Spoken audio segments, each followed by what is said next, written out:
I think the most important thing is to consider it in a historical context, and the London market and the Lloyd's market will be the first to admit that in the past there's been a number of initiatives of a technological nature and of a process nature that haven't really worked. They haven't got the buy for various reasons. They haven't got the buy-in from one area of the market or an area of practitioners. What we're seeing now is real momentum. Particularly in the past 18 months and also since Richard Ward took over as Chief Executive a little bit before that. There's been a realisation within the market that things can be done better. It doesn't mean that what they're doing is wrong, it's just improving efficiencies, and there are a number of factors that are leading us to where we are now. There's a soft underwriting environment. The low interest rate environment means that investments returns are not going to be as good as they've been previously, so companies are needing to make efficiencies and save money. And this is where the drivers for process reform are at the moment.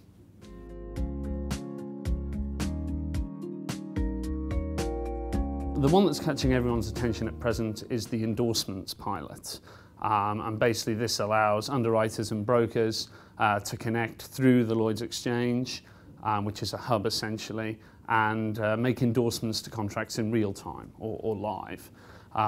So the driver behind that essentially has been, there was a pilot in the summer, and all Lloyd's managing agents are currently involved in this. I think 20 brokers which contribute 80% of the premium into Lloyd's, and a number of company market insurers.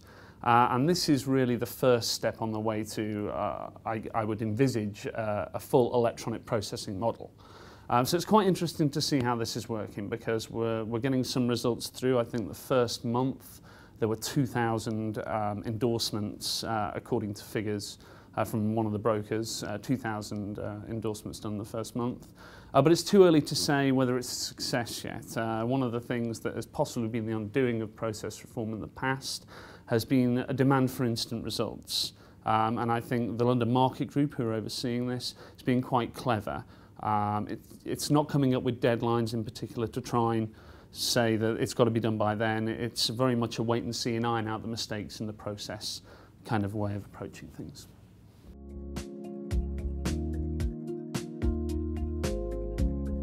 I think there's a number of macroeconomic factors, a number of underwriting factors as well.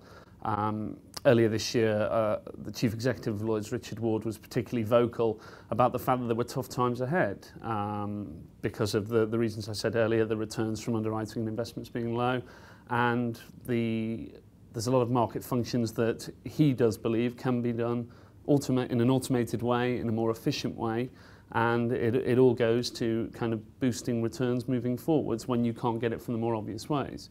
At the moment, Insurance Day is doing a survey with the Lloyd's Market Association, which is essentially looking at the market modernisation processes and what the practitioners want from reform moving forward. And we're finding some very interesting things. At the moment, the survey results are indicating that the thing that people are most interested in is a project called the Future Processing Project, which is sponsored by Tim Carroll. And this is going to try, it's a very ambitious project. It's looking at what the London market will look like in terms of processes in 5 years' time.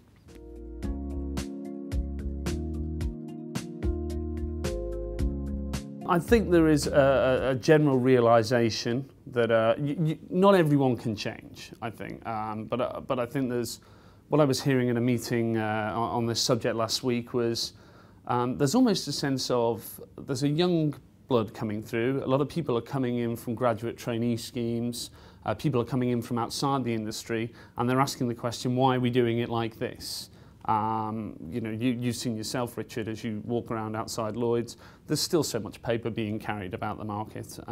It looks very impressive and makes people look quite important, but I think there is a general realisation now as the market becomes more diverse in terms of practitioners and people coming from outside the industry, that there's nothing wrong with trying things a little bit differently, providing it doesn't impact the face-to-face and people relationships that the Lloyd's market in London in general is so famous for.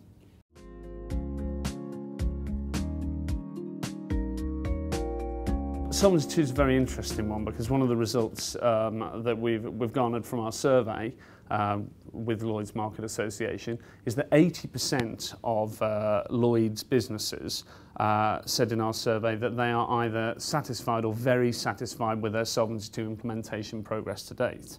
The directive is due to come in on January the 1st, 2013. The results of these surveys are quite interesting because previously there's been a lot of concern expressed. I mean, you know, the Lloyd's market, the syndicates are very diverse. There are some large syndicates, some smaller syndicates, about who would be ready on time. But it seems to me that from an implementation point of view, and this was an anonymous survey, so it wasn't anything to do with getting good PR for the company, it seems that people are quite confident about their progress, which I'm quite surprised about. The other question, I guess, is where the Solvency II implementation fits in with all these other change projects that are happening in the market, and in a times of constrained budgets, whether one will take priority over the other. My feeling would be that Solvency II would take priority in that case, simply because it has to be done by a certain time. There's a deadline for it. The London change projects, you know, nothing is mandated, and that's another issue in itself, I guess.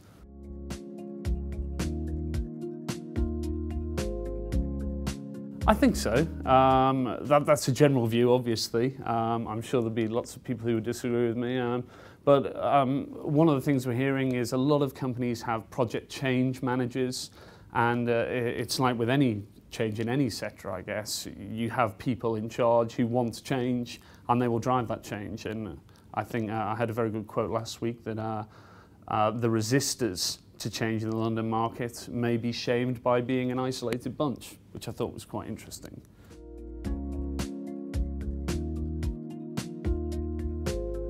Business drivers, it's hard to say. I think it's very case specific, but I think certainly for international business, I think it can only be a good thing for Lloyd's syndicates.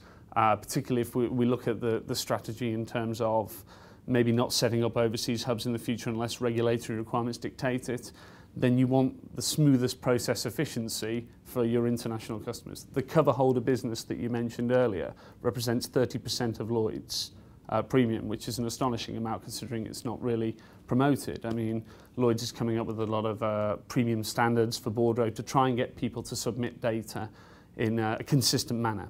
And that is key in this environment, data quality. Better data quality coming into the market allows underwriters to write the business better, and ultimately this can be translated into increased profits a couple of years down the line. We just have to be patient about when we're going to get there, essentially.